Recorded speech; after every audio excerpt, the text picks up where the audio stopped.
আন্তর্জাতিক অপরাধ ট্রাইব্যুনালে জামায়াতের আমির মতিউর রহমান নিজামী এবং আপিল বিভাগে দলের নায়েবে আমির দেলোয়ার হোসেন সাঈদীর রায় হতে পারে যে কোনো দিন।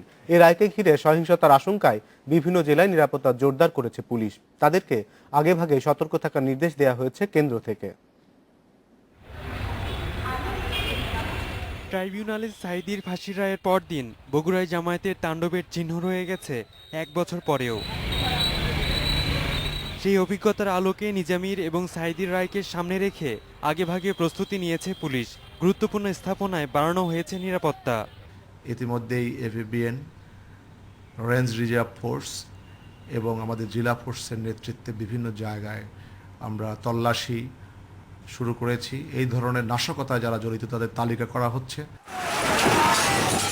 সাঈদীর ফাঁসির রায়ের পর থেকে জামায়াত সবচেয়ে বেশি সহিংসতা চালিয়েছে সাতক্ষীরায়। আওয়ামী লীগের নেতাকর্মী হিন্দুদের উপর হামলা করে গাছ আর সড়ক কেটে জেলায় জীবনযাত্রাকে দুর্বিষহ করে তোলে জামায়াত। নিজামী এবং সাঈদীর রায়কে কেন্দ্র করেও তাই ছড়াচ্ছে উদ্বেগ। রায় ঘোষণা হলে সাতক্ষীরা আবারও অশান্ত হওয়ার একটা সম্ভাবনা আমরাও মনে করি। তবে পুলিশ বলছে জামায়াতের তৎপরতা রুখতে এবার পুরোপুরি প্রস্তুত তারা। সাতক্ষীরা জেলা পুলিশ অত্যন্ত সতর্ক আছে এবং আমরা যে কোনো পরিস্থিতি মোকাবেলা করতে সক্ষম হব ইনশাআল্লাহ। জামায়াত শিবিরের সহিংসতা প্রবণ আরেক জনপদ চাঁপাইনবাবগঞ্জে সাঈদী মুক্তমঞ্চ গঠন করে জামায়াতের নানা তৎপরতায় ছড়াচ্ছে আতঙ্ক।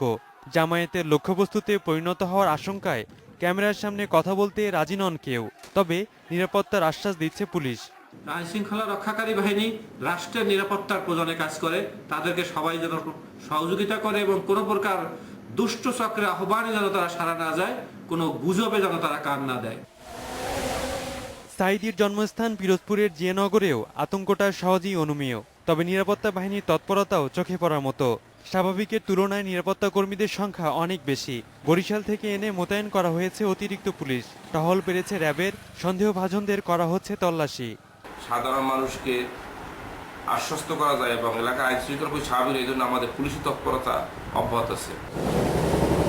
রাকিব খান, ইন্ডিপেন্ডেন্ট নিউজ।